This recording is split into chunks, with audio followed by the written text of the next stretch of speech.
अस्सलाम वालेकुम नाजरीन, आप देख रहे हैं न्यू बीबीसी न्यूज HD और मैं हूं आपकी मेजबान सना चौधरी। शामिल करते हैं आज की अहम खबरें। खबर शामिल करती हैं ज़िला सांगड़ से न्यू बीबीसी न्यूज़ के रिपोर्टर नाज शाकरानी की रिपोर्ट।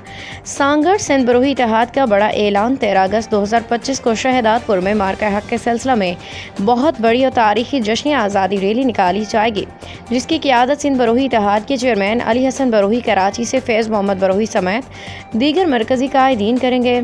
सिंध बरोही इत्तेहाद फैसला कमेटी के साबिक चेयरमैन खुदादाद बरोही और सिंध बरोही इत्तेहाद के सरगर्म रहनुमा नज़ीर अहमद बरोही ने अपने अलग अलग मीडिया बयान में कहा, इंशाअल्लाह ताला 13 अगस्त की शाम 4 ज़िला की तारीखी रैली निकाली जाएगी, जिसमें बरोही कौम बड़ी तादाद में शिरकत करेगी। जश्न आज़ादी की रैली तमाम मुहिब वतन पाकिस्तानी को दावत आम तमाम लोग मार्का हक रैली में शरीक हों। उन्होंने मज़ीद कहा कि रैली का आगाज़ टंडू आदम चौक से होगा, जो मुख्तलिफ रास्तों से होते हुए हसन अली गार्डन पे पहुंचेगी और फिर हसन अली गार्डन में ही बहुत बड़ा जश्न आज़ादी का जश्न मनाया जाएगा, जिसमें पाकिस्तानी परचम कुशाई, आतिशबाजी, कौमी तराना, मिली नगमे पेश किए जाएंगे।